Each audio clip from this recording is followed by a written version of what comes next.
Welcome to the Deep Dive, the instructional guide built just for you, the listener, where we take source material so rich and complex that it needs an orchestra to explain it. And today, that's almost literally what we have. We're immersing ourselves in a truly singular collection, the Cloudberry String Ensemble Preserve Collection. This isn't just about recipes. It's really an analysis of a whole score. It merges culinary chemistry, very specific preparation techniques, and even musical theory. Absolutely. And this collection it's vast. We're looking at 23 distinct Cloudberry preserves, each one named after a string instrument, which is fascinating in itself. Right, and they map out a whole journey, Yeah. through flavor, through technique, starting from the brilliant high notes of the violin. The soprano brilliance, they call it. Exactly, all the way down to the deep, rumbling foundation of the double bass. Every single preserve is a study. It's about how you take this ethereal, kind of delicate Nordic sweetness of the cloudberry, Which is quite unique on its own. very unique, and how you translate that into a complete global symphony of preserved flavors. It's quite an undertaking. So our mission today is really clear. A comprehensive instructional deep dive into this material. We're going to meticulously explore every single ingredient, why it's there. We'll look at the precise techniques, and some of these are genuinely challenging, real virtuoso stuff needed. And the nutritional breakdown for each one, which is surprisingly detailed. Very detailed. And of course, that musical analogy, how it connects, why it works. The goal is that you, the listener, will walk away with a complete understanding. You'll grasp how the cloudberry's character is adapted, how it's integrated across all these different cuisines and disciplines. Okay, let's unpack this then. And we begin really where any serious musical work begins, with the classical orchestra. Right. So this first section, it explores the core string quartet. You've got the violin, the viola, the cello, and the double bass. The heart of the orchestra. Exactly. And the guiding principle here, which is really clever, is that the musical register, how high or low the instrument sounds, directly dictates the flavor intensity and how you'd use the preserve. It moves from that high, sharp brilliance down to deep, anchoring resonance. So we launch right in with recipe one. This is the Cloudberry Cardamom Macar. It's labeled the Violin Soprano Brilliance. Okay, violin soprano brilliance. When they describe it as brilliant and soaring, they're clearly demanding clarity, those high notes, like a Stradivarius, right? But technically, what exactly is an akar? It's a term we hear, but maybe not everyone knows the specifics. That's a great question. An akar is traditionally a South Asian pickle, usually made with oil, not vinegar brine primarily, and a really complex blend of dry spices. That's what sets it apart from, say, a standard jam or jelly you might be more familiar with. So oil and dry spices are key. Key characteristics, and the ingredients here reflect that tradition, but there's a definite Nordic twist. You start with pristine cloudberries, naturally. Then crushed green cardamom pods, very important for the aroma. Grapeseed oil is the base. And then this dense spice mix. Black mustard seeds, coriander, fennel, turmeric, and crucially, asafoetida. Asafoetida. That's got a very pungent, unique flavor profile. It does. Adds a savory depth, almost oniony or garlicky, but different. It's essential in many South Asian pickles. Then bringing the Nordic elements, you have birch syrup for a touch of sweetness, white wine vinegar for acidity, and juniper berries. Juniper really anchors it back to that Nordic forest feel. Exactly. Ties it together. Now, the technique they describe, the virtuoso technique, sounds pretty intense. It starts with heating the grapeseed oil until it shimmers. They even call it the rosin dust catching stage lights moment. This isn't just like warming the oil slightly, is it? No, definitely not. That shimmer is critical. It indicates the oil is getting close to its smoke point, but not quite there. And you need that specific heat to properly bloom the spices, especially those black mustard seeds. Well, bloom them? What does that mean exactly? It means you're releasing their essential oils and flavors rapidly into the hot oil. You need that precise heat control, so when you add the mustard seeds, they crackle and pop almost violently. The source actually says it mimics the sharp attack of violin strings. Wow, okay, so that sound is part of the process. It signifies you've hit the right temperature. It instantly releases their pungent oils. Then the cardamom comes in, providing those aromatic high notes, the soprano brilliance. And the juniper, as you said, adds that forest complexity. It's almost like honoring the wood tones of the violin itself. That level of detail in connecting the technique to the analogy is just remarkable. Okay, so you get this sharp, complex, aromatic result. What about the nutritional side of this high-impact akar? Well, per serving, it's about 155 calories. And nutritionally, it's a real vitamin C powerhouse.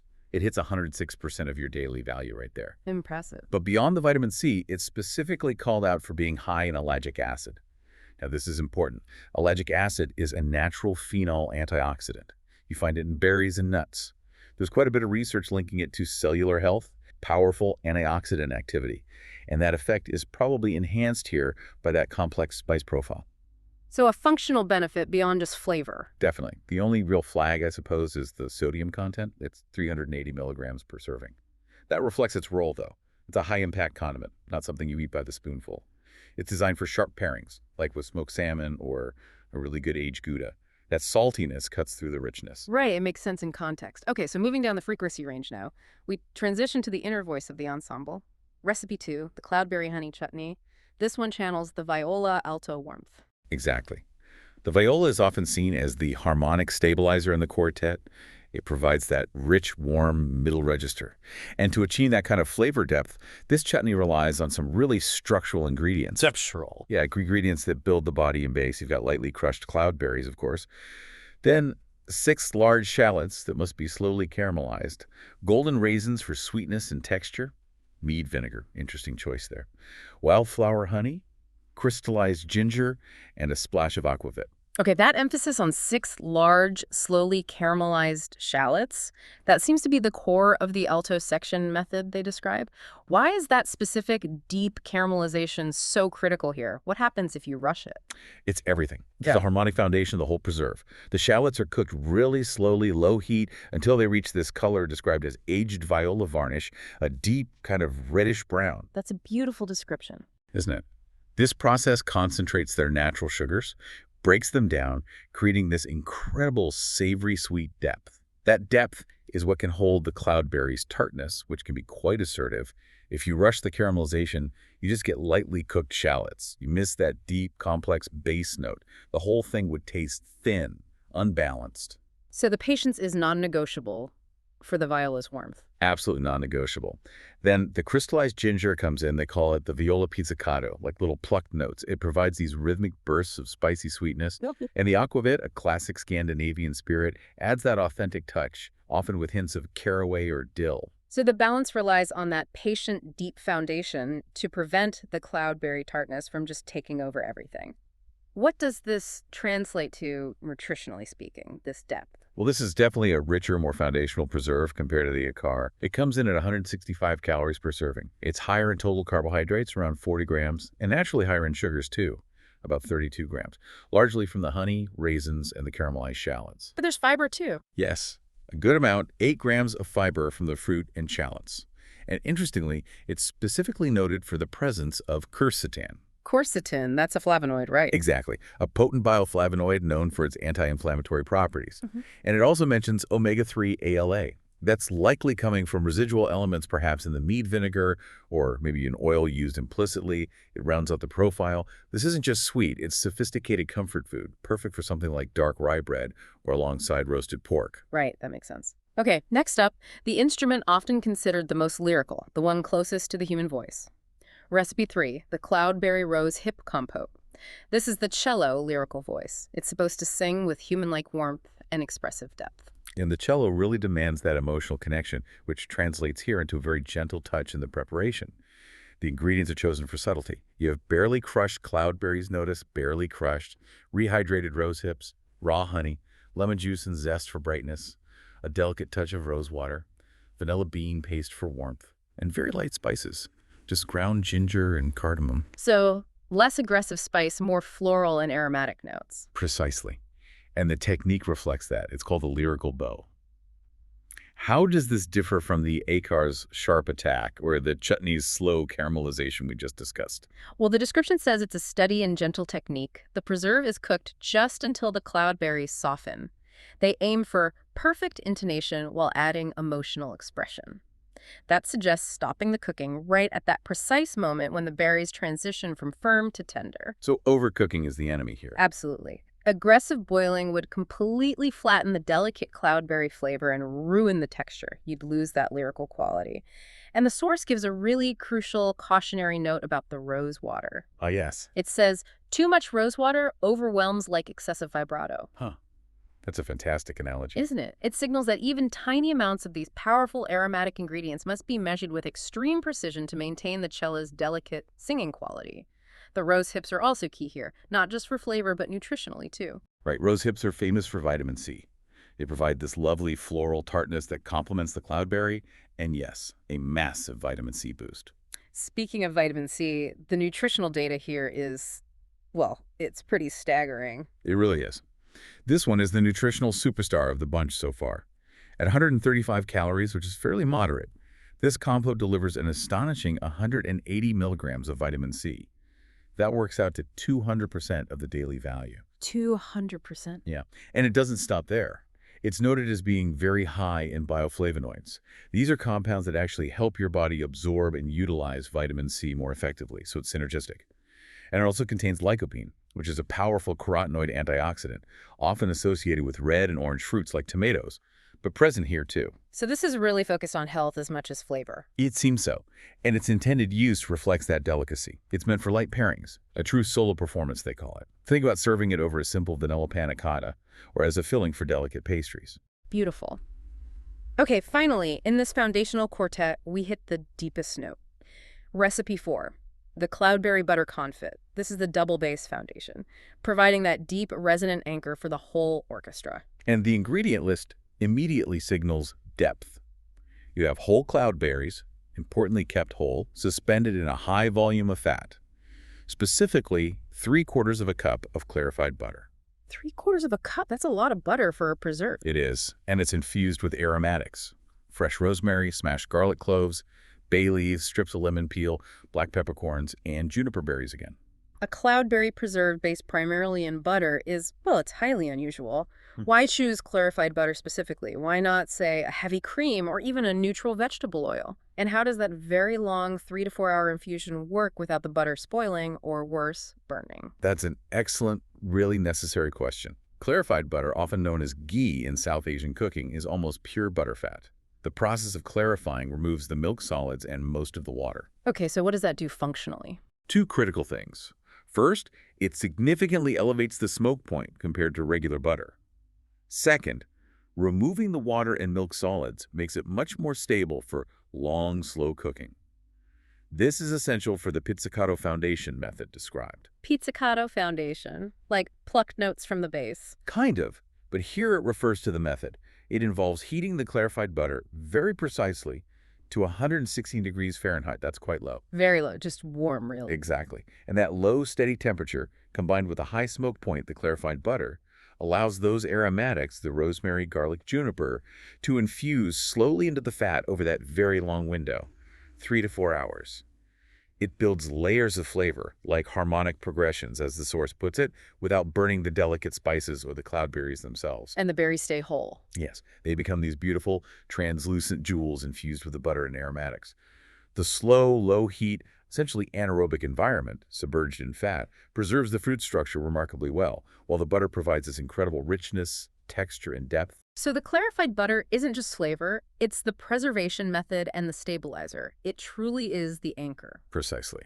Now, nutritionally, this method obviously emphasizes richness. It's the highest calorie preserve so far at 285 calories, extremely high in total fat, 27 grams, and naturally very high in saturated fat, 17 grams, which is 85% of the daily value. Wow, okay, so definitely a treat. A rich treat. However, this preservation method, cooking in fat, excels at delivering fat-soluble vitamins.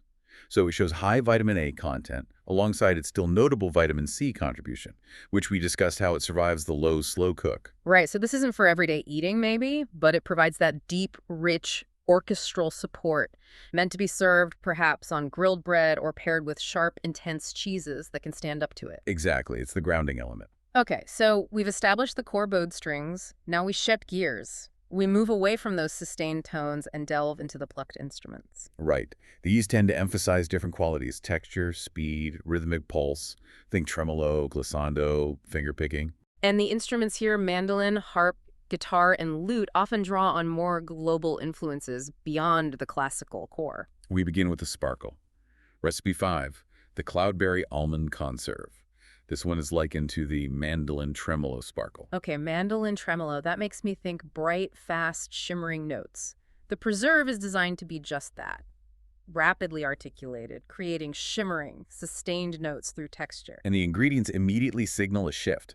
We still have the Nordic cloudberries, lightly crushed this time, but they're blended with a distinctly Italian flair.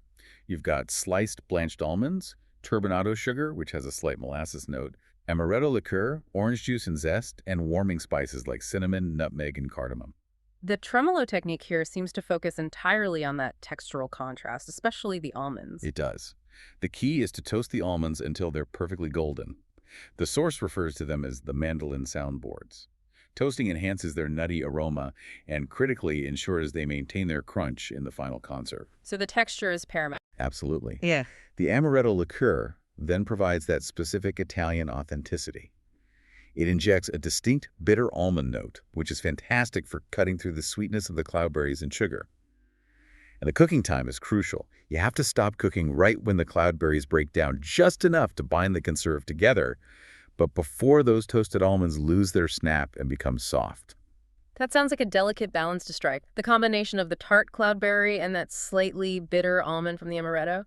It's an interesting counterpoint, less purely sweet. Exactly. It introduces a different kind of complexity. And what makes this pairing nutritionally compelling? Well, it's those Italian almonds. They're the star, nutritionally speaking. How so? At 175 calories per serving, this conserve provides a surprising 5 grams of the protein, which is quite good for a preserve. And it's remarkably high in vitamin E, hitting 47% of the daily value. Vitamin E. That's a fat-soluble antioxidant important for skin health, immune function. Correct. And the almonds also contribute significant magnesium content, about 16% DV, which is important for nerve function and energy metabolism. So it's got this interesting nutritional profile. And its intended use reflects that refinement they suggest a cafe society setting, pairing it with aged Parmesan, maybe, or spread on almond croissants. Nice. Okay, from the bright sparkle of the mandolin to something completely different. The ethereal beauty of Recipe 6, the cloudberry cream curd. This is the harp, celestial glissando. Celestial glissando. Yeah, that paints a picture. This is meant to be flowing, pure, almost cascading in texture and flavor. And achieving that texture requires extremely rich ingredients. Let me guess. Dairy. Lots of it. Start with a soaking cloudberry puree, then room temperature mascarpone cheese, that rich Italian cream cheese, 4 large egg yolks, super fine sugar so it dissolves easily, heavy cream, elderflower liqueur for that floral lift, and lemon juice for balance. Wow, that's a decadent list. The technique here is called the glissando process. It sounds like it demands almost molecular level precision. What are the major pitfalls when you're working with this many rich dairy components, egg yolks, and applying heat? It sounds like curdling is a huge risk. Oh, the pitfalls are enormous. This, the source says, demands complete technical mastery. It's not forgiving. First, that cloudberry puree has to be passed through the absolute finest mesh sieve possible. You need to eliminate any tiny seed fragment, any fibrous matter that could possibly interrupt the smooth glide of that glissando texture. It has to be perfectly silken. Okay, step 1, perfect puree.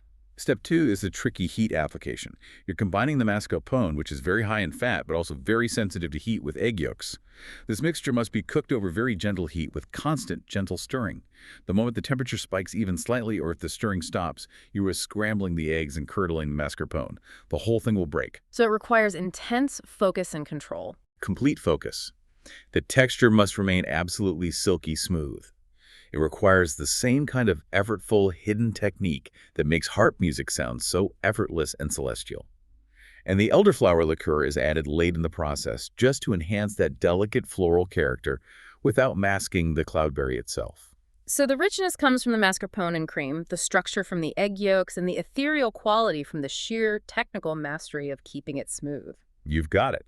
Now, nutritionally, the price of that celestial richness is, as you'd expect, high saturated fat. 195 calories per serving. It delivers 10 grams of saturated fat, which is 50% of the daily value. Half the day's saturated fat in one serving. Yeah, it's definitely an indulgence. However, the use of those 4 egg yolks means it's also a good source of riboflavin, vitamin B2, providing 23% DV.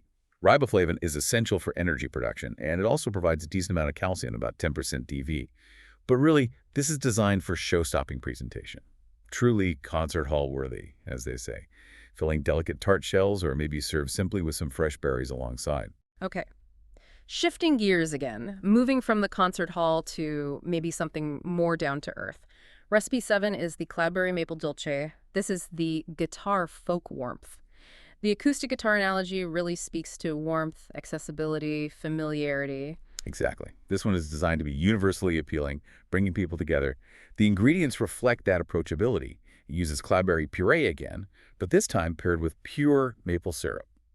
Heavy cream, butter, a split and scraped vanilla bean for that familiar warmth, cinnamon, a touch of flaky sea salt to balance the sweetness, nutmeg, and then a splash of bourbon. Bourbon adds that American folk spirit, perhaps. I think so, that warming spirit. The technique is called the finger-picking method, and it relies heavily on the maple syrup. How is that maple syrup used here to bridge what they call the rustic and refined gap? Well, the method starts by cooking the pure maple syrup on its own until it caramelizes with controlled intensity. This develops depth, brings out those nutty, almost brown butter notes inherent in good maple syrup. That becomes the essential flavor structure, the backbone. So you're not just using it as a liquid sweetener. No, you're transforming it first. Then, the cloudberry puree and the heavy cream are added gradually, and this requires constant stirring to ensure a perfectly smooth, homogeneous texture. Much like intricate finger picking on a guitar, requires precise, controlled timing and touch. That makes sense. Mm-hmm. And maple syrup itself is inherently complex, isn't it? It's not just sucrose. Right. Good quality maple syrup contains dozens of different flavor compounds, vanillins, esters, phenols. This complexity allows it to harmonize beautifully with both the rustic tartness of the cloudberry and the rich warmth coming from the bourbon, the cream, and the vanilla. This blend sounds like the ultimate comfort food topping. It really does. Nutritionally, it comes in at 225 calories per serving, and while it is high in sugars, around 34 grams, mainly from the maple syrup, it provides an excellent source of manganese. Manganese from the maple syrup. Likely, yes. Maple syrup is a known source. It provides 0.8 milligrams here, which is 35% of the daily value. Manganese is a trace mineral, but it's crucial for bone health, metabolism, and antioxidant enzyme function. So there's that benefit. But mostly, this is positioned as the ultimate around-the-fire treat. Perfect, drizzled over vanilla ice cream or used as a sauce for bread pudding. Pure comfort. Definitely sounds comforting. Okay, to round out this group of clucked instruments, let's jump ahead slightly in the outline to recipe 10. This is the cloudberry herb butter. It's associated with the lute and Renaissance elegance, so we're moving away from broad folk appeal and back towards refinement, maybe even courtly sophistication. Exactly. The lute was an instrument of elegance, sophistication, often played in refined settings, like Renaissance courts. It demands restraint and subtlety. And this preserve reflects that. It uses gently roasted cloudberries, notice, roasted, not just cooked, browned European butter, a delicate mix of fresh herbs, chervil, parsley, and chives, think fine herbs, walnut oil, white wine vinegar, minced shallots, and more subtle exotic spices like white pepper and mace. Okay, roasted cloudberries and browned butter. The technique is called Renaissance refinement. It involves two distinct precision steps you just mentioned. Roasting the berries at a specific temperature, 375 degrees Fahrenheit, just until concentrated, and browning the butter. Why that specific temperature for the berries? What does roasting achieve that simmering doesn't? Roasting at that moderate high heat achieves a gentle concentration of the cloudberries' natural sugars and flavors.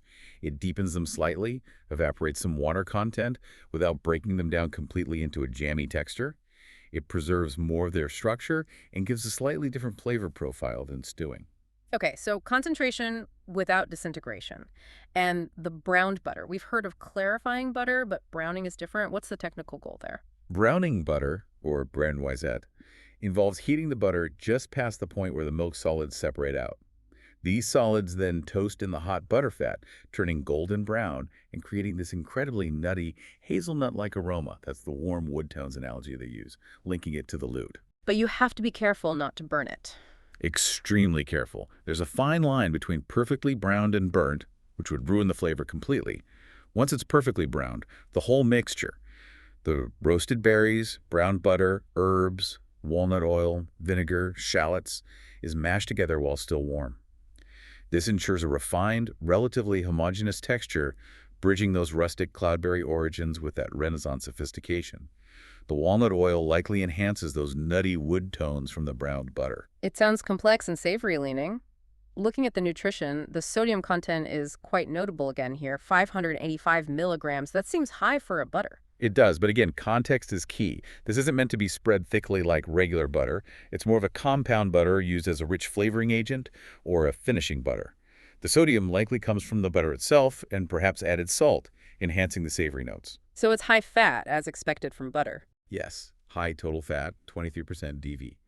But the combination of the brown butter and those fresh green herbs, parsley, chives, makes it a good source of vitamin K, providing 21% of the daily value. Vitamin K is essential for blood clotting and bone health. So this is truly meant for court performance, as they say. Used sparingly to finish roasted game birds, maybe melt over fish, or spread very thinly on artisanal bread. All right, this next section is really interesting. It deliberately merges indigenous folk instruments and their associated techniques with the cloudberry.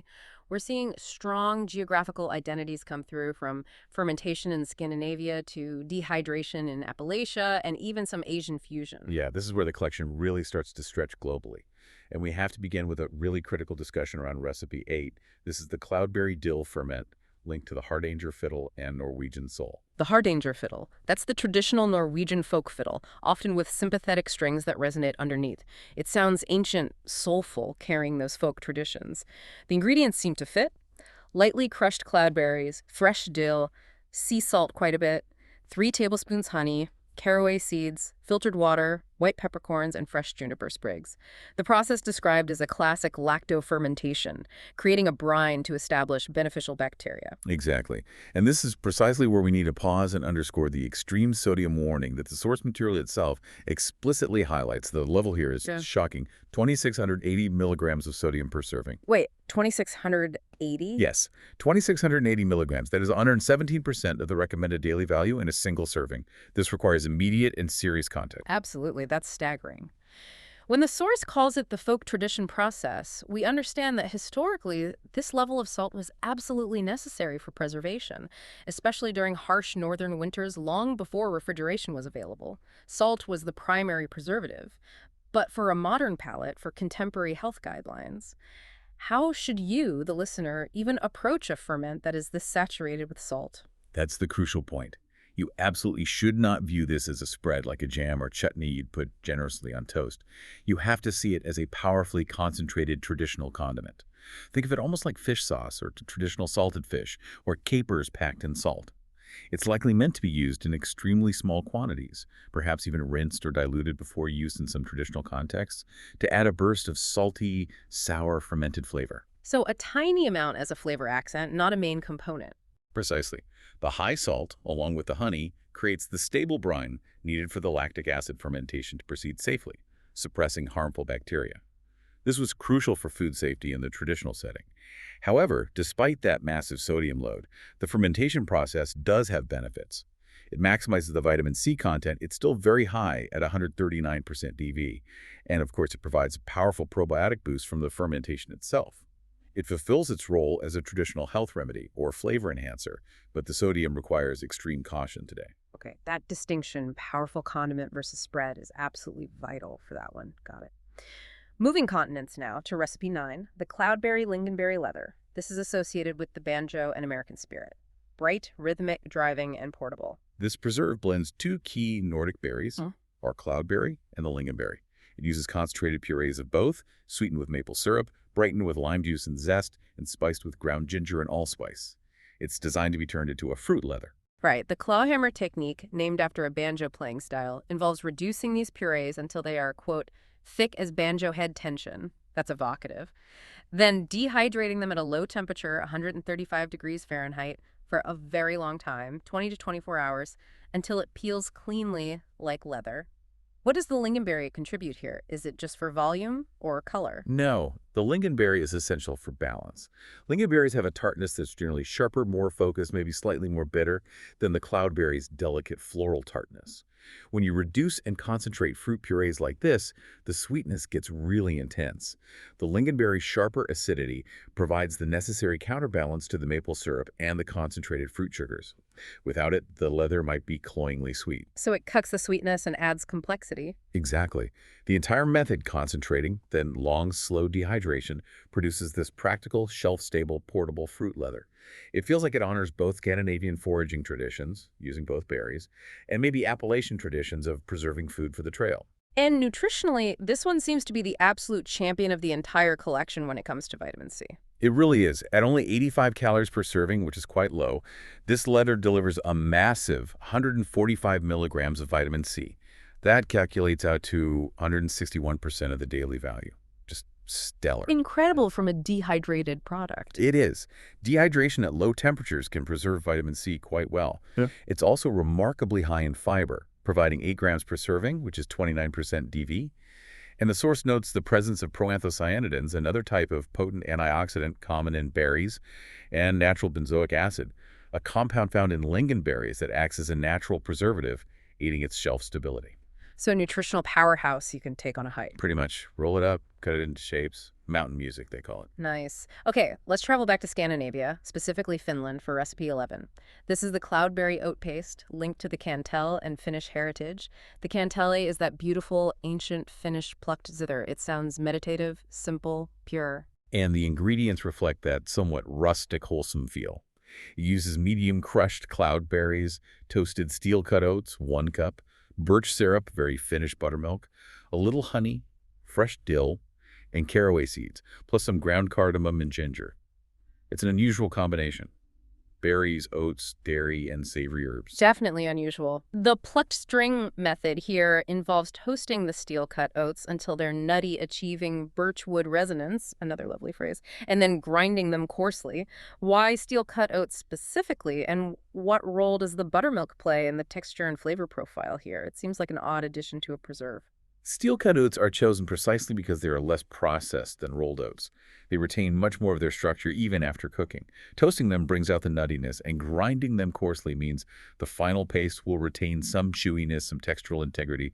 They provide the foundational texture and substance. So they don't just turn to mush. Exactly. They provide complex carbohydrates and fiber. Then the buttermilk comes in. It adds a crucial tanginess, a slight acidity.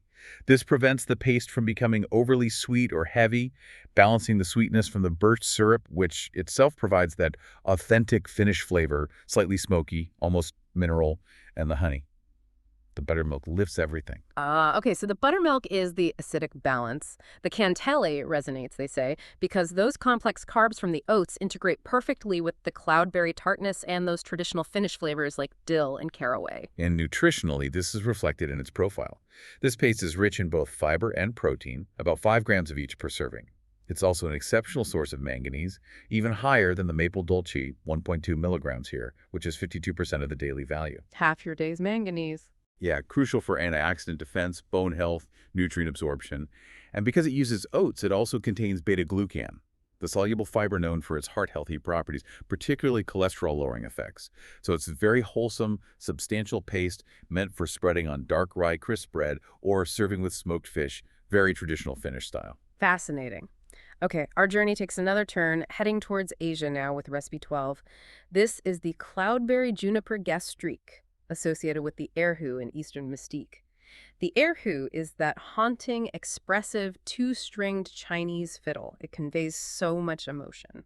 And this preserve is a really complex fusion, trying to capture that expressiveness. Now, fundamentally, a gastrique is actually a French technique. It's a sweet and sour sauce, typically made by caramelizing sugar, deglazing with vinegar, and then often adding fruit juice, which is reduced. Okay, so French technique. But applied here with a fascinating blend of ingredients. You start with reduced cloudberry juice, Right. then rice vinegar, mirin, sweet Japanese rice wine, honey, sake, Japanese rice wine, crushed juniper berries, bringing back that Nordic note, fresh grated ginger, Sichuan peppercorns, and star anise. Wow, that ingredient list is a journey in itself. Juniper meets Sichuan peppercorns. The technique is called the two-string technique, demanding the precision of balancing sweet and sour, almost like controlling the pitch on the erhu through finger pressure. But that inclusion of Sichuan peppercorns, that seems like a really bold choice. That must be key to the erhu's distinct emotional voice here. It absolutely is. It's the key fusion element that makes this unique. First, the cloudberry juice has to be reduced until it's thick, concentrated, the thick as rosin, they say, another string instrument nod. The Sichuan peppercorns then introduce that characteristic mala sensation. It's not just heat, it's that unique numbing, tingling quality on the tongue. Right, the numbing spice. Exactly. And that sensation creates this incredible contrast with the floral notes of the juniper, the sweetness from the honey and mirin, the sourness from the rice vinegar, and the aromatic depth from the star anise and ginger. It creates tension, complexity, that sort of weeping beauty the erhu is known for. So it's this incredible blending of the juniper forest complexity from the Nordic side with these very specific Asian ingredients and sensations, a genuinely unexpected result. It really is. Nutritionally, it's 125 calories per serving. It is high in sugars, around 27 grams, which is necessary to achieve that thick, syrupy gastric reduction. But the unique spice blend, especially the juniper and potentially the cloudberry phenols, ensures it delivers high antioxidant content and also terpenes, the aromatic compounds from the juniper berries known for various health properties. It's definitely meant as a finishing sauce, a complex glaze drizzled over duck breast maybe, or used to finish stir-fried vegetables, adds that touch of mystery. Okay, now we're entering a different realm. This section focuses on preserves that seem to require real chemical precision, complex techniques, perhaps aged ingredients, or even venturing into molecular gastronomy territory. Right, we're moving towards things like jellies and gels, which rely on precise setting points and chemical interactions. Recipe 13 is a prime example, the Cloudberry agar gel. It's associated with the glass harmonica and crystalline resonance. The glass harmonica, Benjamin Franklin's invention, those spinning glass bowls that create that ethereal, almost haunting sound. So crystalline resonance suggests purity, clarity, transparency. The ingredients fit that. Crystal clear cloudberry juice, agar powder, a specific amount, 4 tablespoons, honey, elderflower cordial again, lemon juice, and just a hint of cardamom and ginger. The technique called the harmonic series method relies entirely on achieving that absolute clarity. This means using modern clarification techniques, maybe filtration, maybe enzymatic treatment, maybe even centrifugation to get perfectly clear juice. Any tiny particle, any cloudiness would ruin the effect. So the starting juice is critical. Absolutely critical. Then the agar powder, which is a vegetarian gelling agent derived from seaweed, has to be dissolved completely and heated correctly with real scientific precision. Agar sets much more firmly and clearly than traditional pectin or gelatin. It creates this firm, transparent gel that truly showcases the cloudberry's pure essence in an almost otherworldly, crystalline way. The slightest mistake in measuring the agar, dissolving it, or clarifying the juice would compromise that transparency. The resonance here is definitely molecular, visual as much as flavor. Nutritionally, it's noted for being quite low calorie, only 95 calories. What else stands out? Well, it's chemically focused, so low calorie, low sodium. The agar itself is a source of natural soluble fiber. The source notes the presence of natural pectin from the cloudberries, even though agar is the primary gelling agent, and also trace iodine, which is naturally present in seaweed-derived agar. But primarily, this is designed for high art, modernist presentations. Served perhaps as a palate cleanser between courses or cut into individual transparent geometric shapes, visual impact is key. Very cool. Okay, now we swing back towards more traditional but still complex cultural depth with recipe 14. This is the cloudberry cardamom jam linked to the sarod and Indian classical music. This suggests a slow, meditative building of flavor, maybe like the components of a raga. The sarod is a beautiful, complex Indian string instrument, known for its deep, resonant sound and intricate improvisations. This jam aims for that richness. Lightly crushed cloudberries, a good amount of ground cardamom pods, 8, grated jaggery as a sweetener, lemon juice, ghee, clarified butter again, a touch of rose water, ginger, cinnamon, cloves, precious saffron threads, and chopped pistachios for texture. Okay, jaggery. We heard about clarified butter ghee earlier, but jaggery, many listeners might not be familiar with it. How does it differ from standard white sugar or even brown sugar? What does it contribute here? Jaggery is an unrefined cane sugar, or sometimes palm sugar, used very widely across South Asia and other parts of the world. Unlike refined white sugar, or even brown sugar, which often just has molasses added back, jaggery retains much more of its natural mineral content and has a much deeper, richer, almost smoky or molasses-like flavor profile. It's not just sweetness, it's complex flavor. Here, it forms the sweetener foundation of the alap improvisation technique. Alap improvisation, like the slow introductory section of a raga. Exactly. The technique reflects that slow build. It starts by heating the ghee until it's fragrant, then blooming the cardamom and other whole spices in that hot fat. This releases their full aromatic essence before the fruit and jaggery are added. The jaggery provides that deep sweetness, and the saffron threads added carefully provide not just the beautiful golden color, but also that mysterious, slightly medicinal, meditative aroma that's so characteristic. So the sarod improvises because these complex Indian spices and the jaggery create this exotic, layered harmony with the Nordic fruit. Precisely. Nutritionally, it's 155 calories. The technique does introduce some saturated fat again, about 4 grams, 20% DV, Yeah. from the use of ghee. However, the jaggery being less refined, and the spices contribute significant iron content, 2.2 milligrams, which is 12% DV, and various essential oils from the spices like cardamom and cloves. It's designed for traditional pairings, like spreading on warm naan bread or serving alongside soft, fresh Indian cheeses like paneer. Sounds delicious. Okay, recipe 15 brings us to perhaps the ultimate symbol of Western musical complexity, the Cloudberry port wine jelly. This is the piano keyboard complexity. It's expected to deliver both melody and harmonic foundation simultaneously, like a concert grand. A tall order. This preserve uses strained cloudberry juice note, strained for clarity, as it's a jelly vintage port wine, a full cup, liquid pectin for setting, brown sugar, aged brandy for extra depth, fresh thyme, cracked black peppercorns, and bay leaves for savory complexity. The technique here is called concert technique, and it focuses heavily on reduction. The source emphasizes reducing the port wine by half before combining it with the other ingredients. Why is that specific reduction step, rather than just mixing in the port as is, so critical to the piano analogy of treble and bass? Port wine, especially vintage port, already has a deep, complex, resonant, aged profile notes of dried fruit, fig, raisin, maybe some oak or chocolate. Reducing it by half concentrates all those complex tertiary notes intensely. This concentrated port reduction becomes the deep-aged harmonic foundation, the bass registers of the piano, providing richness and structure. Ah, so the reduction creates the bass foundation. Exactly. The strained cloudberry juice, meanwhile, provides the high, bright, clear melodic interest, the treble notes. The finished jelly must be perfectly clear and jewel-like, which requires precise simmering to reach the exact gel consistency using the pectin. It's all about balancing those sweet and tart elements, the high and low notes, just like playing complex music on a piano. It has to be a perfect composition of flavor profiles. And this is a preserve that likely improves with age, correct, because of the port and brandy. It absolutely should.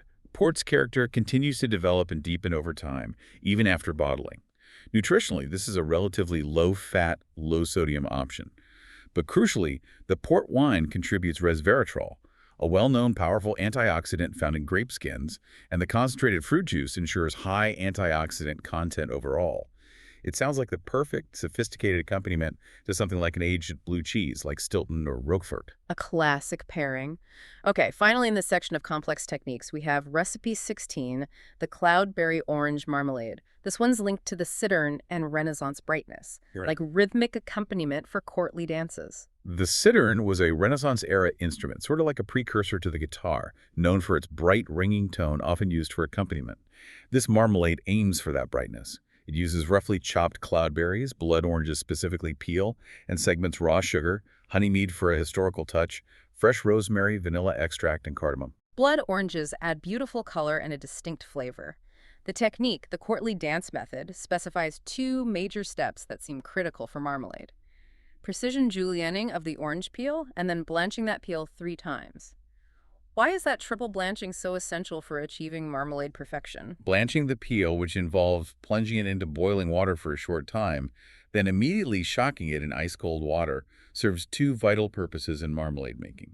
First, it softens the peel's structure, making it tender enough to be pleasant to eat in the final product. Second, and perhaps most importantly for citrus peel, repeating the process 3 times systematically leaches out a significant amount of the natural bitterness found in the pith, the white part, while still retaining the peel's vibrant color and essential oils. So it controls the bitterness without losing the oranginess. Precisely. You get the complex bitterness characteristic of marmalade, especially from blood oranges, which have that berry-like note, but it's tempered, controlled. This allows it to balance the cloudberry sweetness perfectly, creating a refined, lively, dancing flavor profile. The honey mead adds that authentic Renaissance sweetness, and the rosemary provides an unexpected herbal complexity.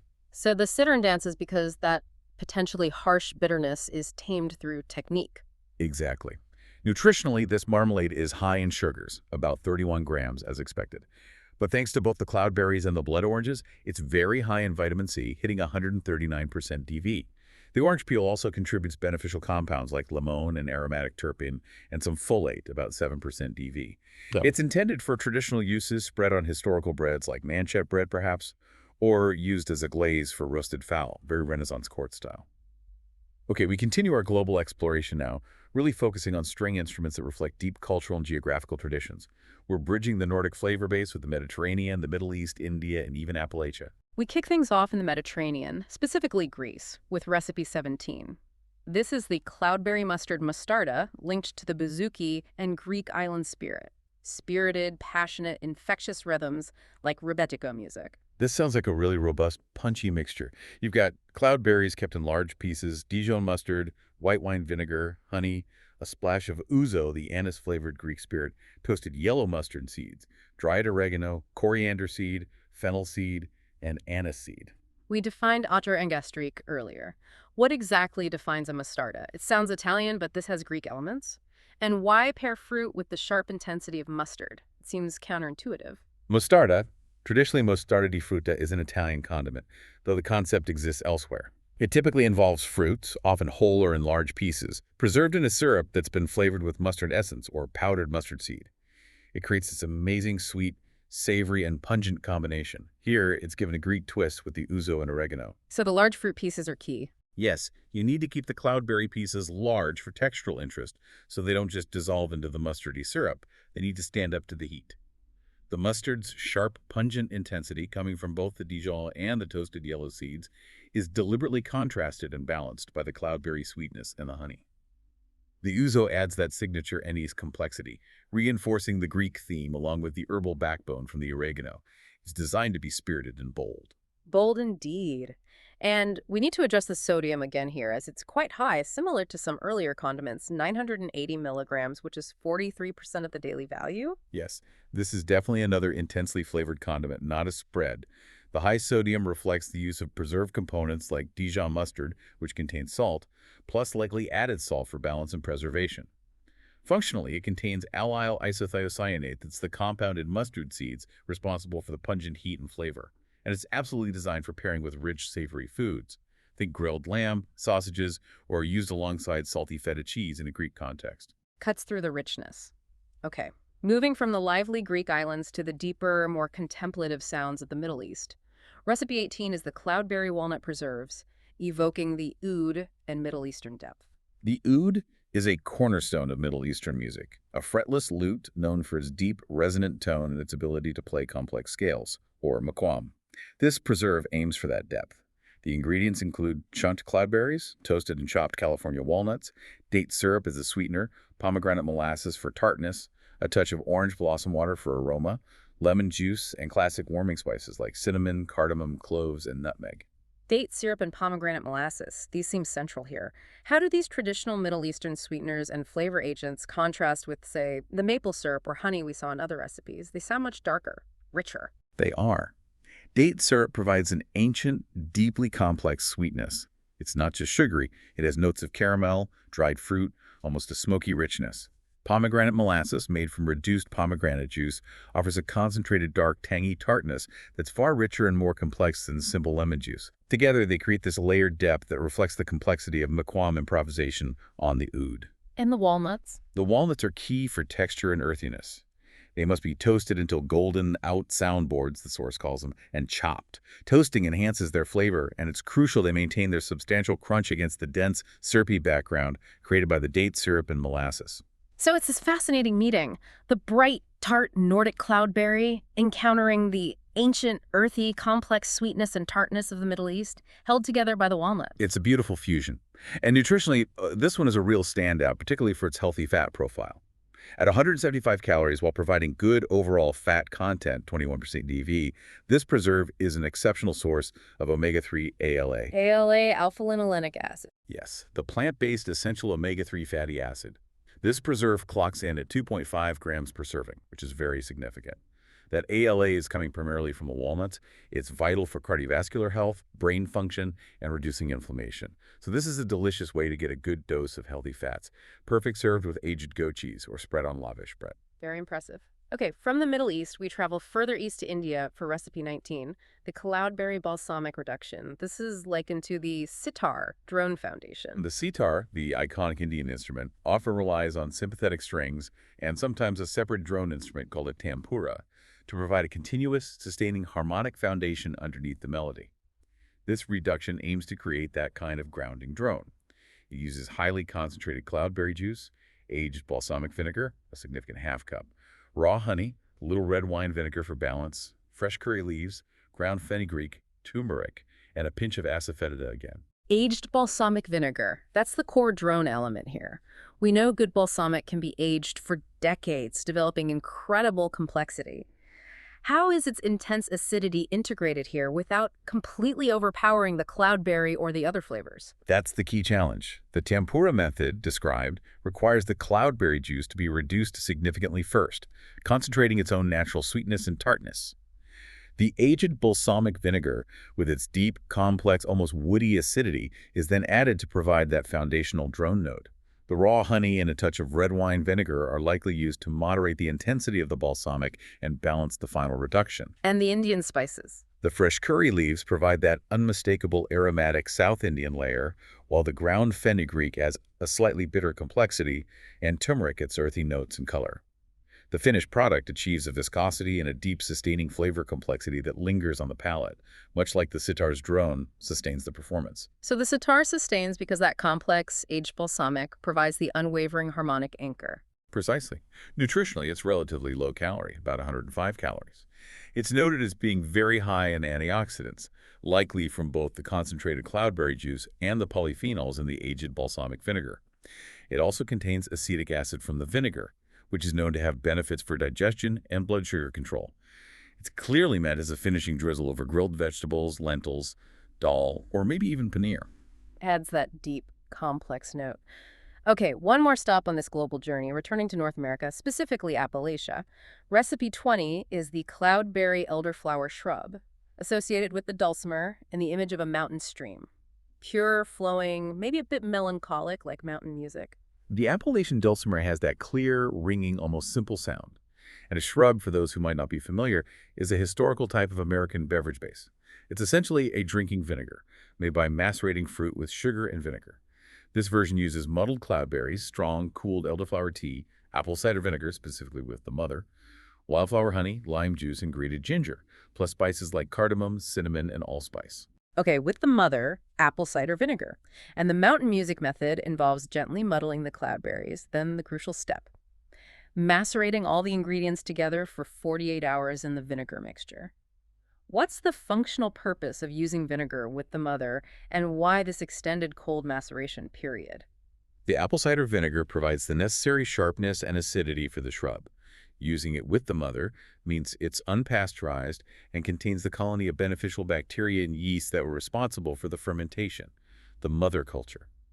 This adds a layer of fermented complexity and, importantly, potential probiotic content, linking it back to traditional health tonics or folk remedies. So it's not just sour, it's actively fermented. Potentially, yes. And the 48-hour cold maceration, without any heat, allows the vinegar and honey mixture to slowly and gently extract all the flavors, aromas, and beneficial compounds from the muddled cloudberries, the elderflower tea, the ginger, and the spices. It's a gentle extraction method that preserves delicate volatiles. This creates a deeply flavorful, complex, potentially probiotic drinking vinegar. This dulcimer flows, they say, because it creates a healthy, refreshing beverage that honors traditional American flavor combinations: fruit, spice, vinegar, honey. Exactly. And nutritionally, it reflects this. It's quite low calorie, only 85 calories per serving, likely diluted. It potentially provides probiotics from the ACV mother. It's high in vitamin C, about 98% DV, from the cloudberries and lime. And it's noted as being high in quercetin, likely boosted by the elderflower and cloudberries. So it really fits that profile of a functional, refreshing heritage beverage base. You'd mix it with sparkling water or use it in cocktails. All right, we're heading into the home stretch. This final part of the collection wraps things up with 3 recipes linked to instruments that represent sort of the edges of history and technology. We have medieval reverence, American populist innovation, and then cutting-edge electronic mystery. It's a great way to conclude the symphony. We start way back in history with recipe 21, the cloudberry honey syrup.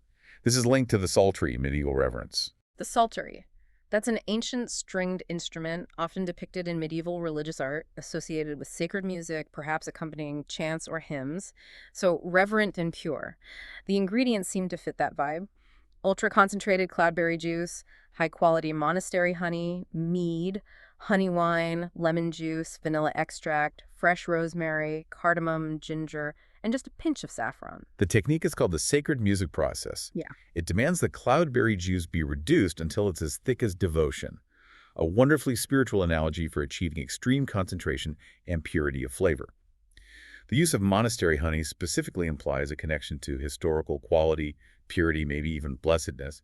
Mead, or honey wine, directly connects it to medieval feast traditions and monastic production. And the saffron. Saffron provides not just its unique flavor, but also that deep golden color which the source likens to the richness of illuminated manuscripts. This syrup is really about honoring both ancient Nordic traditions, Cloudberry's honey, and the wisdom and practices of Christian monastic traditions through the use of premium, historically resonant ingredients. It sounds incredibly rich. Nutritionally, it's 135 calories. It is high in sugars, about 30 grams, as you'd expect from a concentrated honey-based syrup. But it's noted for delivering natural enzymes, likely from the raw or minimally processed monastery honey, and high antioxidants from the concentrated cloudberries, and potentially the herbs and spices. It connects modern application back to that ancient sacred tradition, meant for drizzling over things like bread pudding or used in mead-based cocktails. A divine touch. Okay, now jumping forward significantly in time and spirit, recipe 22 is the cloudberry champagne vinegar. This is linked to the auto harp and American innovation.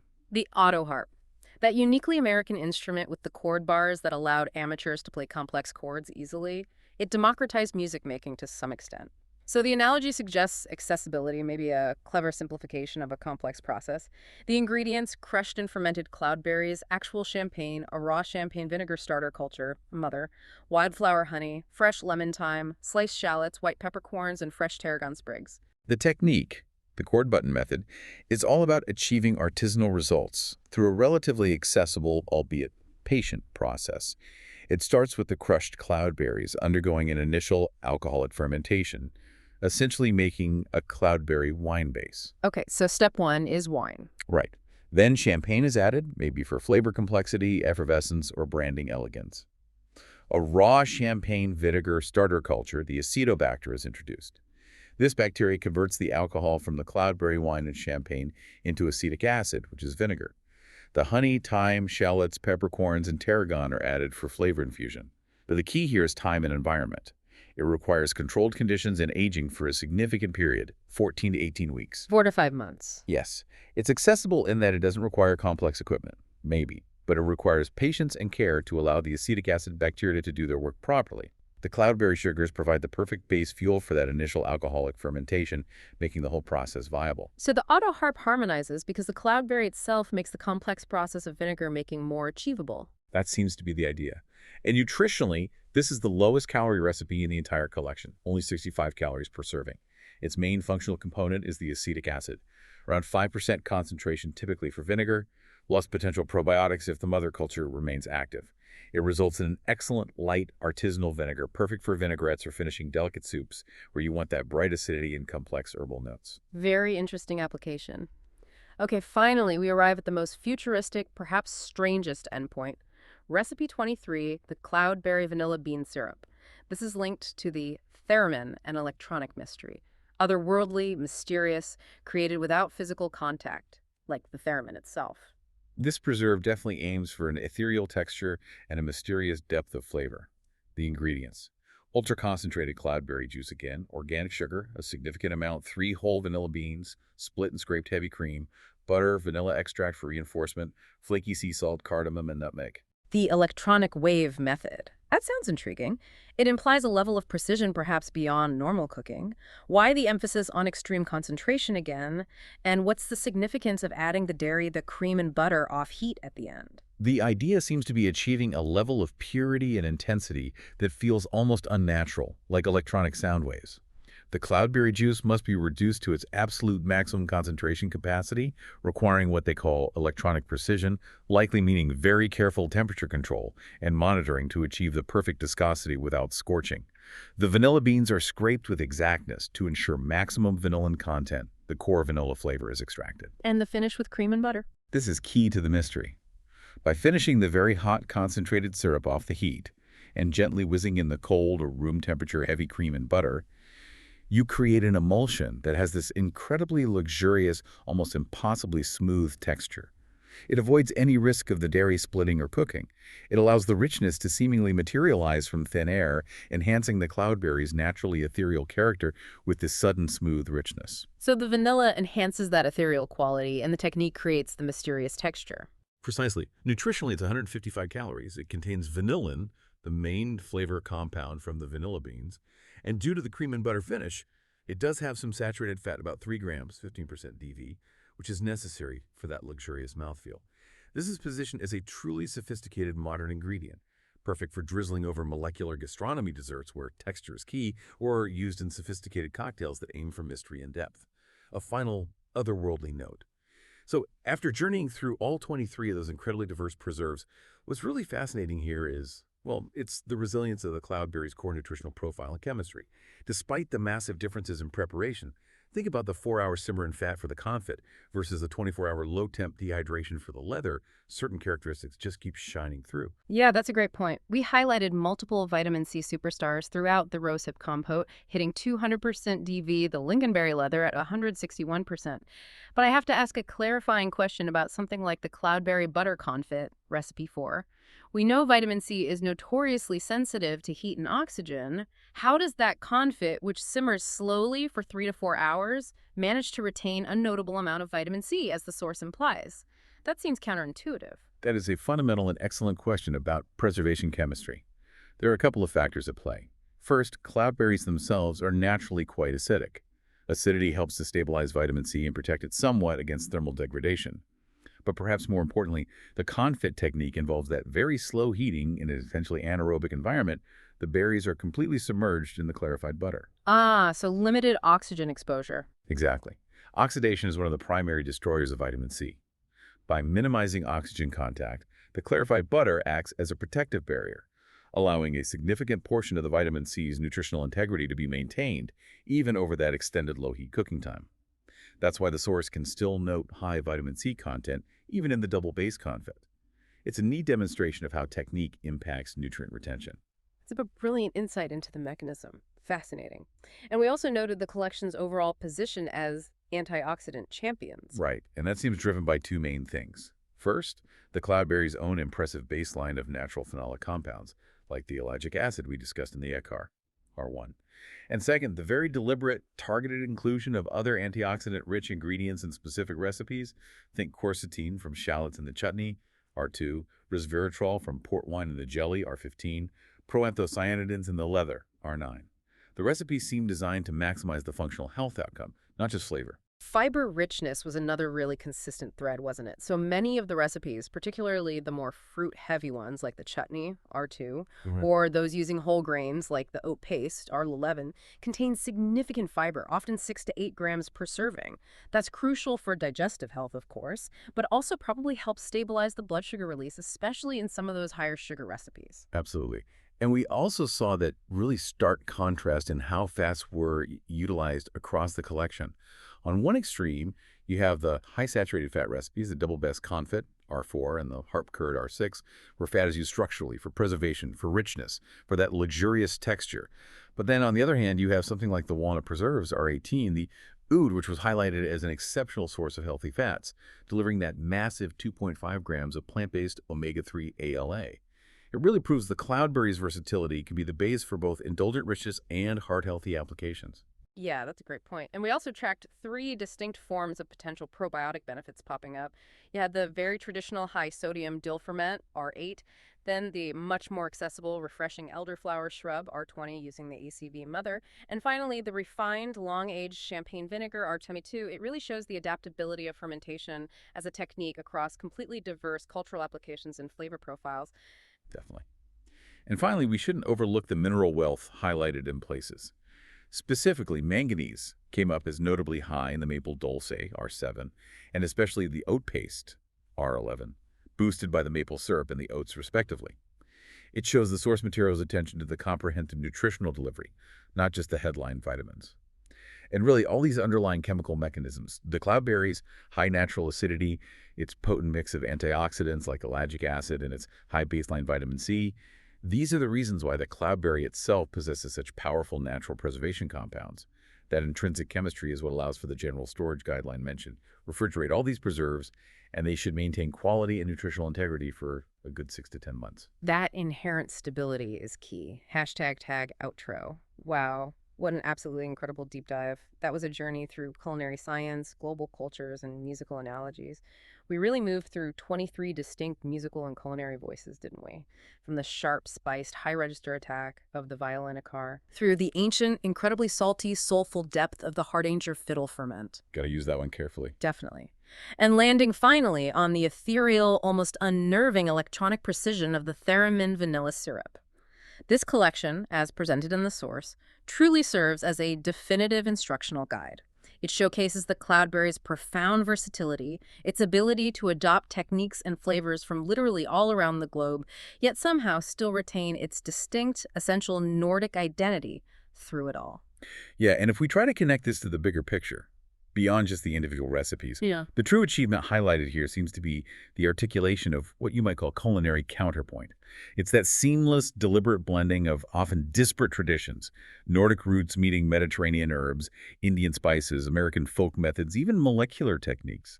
It feels like it's proving that the only real boundaries in flavor and technique are maybe the ones we failed to challenge or imagine. That's beautifully put. And the Cloudberry, with its unique flavor profile and robust chemistry, serves as the perfect unifying theme, the cantus firmus perhaps, allowing all these diverse techniques and cultural voices to play together in this perfect instructional harmony throughout the collection. So for you, the listener, you now have this complete, comprehensive, and hopefully very instructional overview of this entire collection.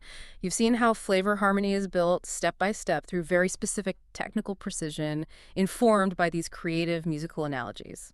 Which, of course, raises an important final provocative question for you to consider. If these 23 preserves truly represent a symphony built around the Cloudberry, and you've now analyzed every component, every technique, every instrument's voice, what instrument, what flavor profile, what technique are you going to choose as the base note for your next culinary composition? Which unexpected heritage or technique will you try blending with that Nordic simplicity? Let that idea, that potential for culinary counterpoint, resonate with you.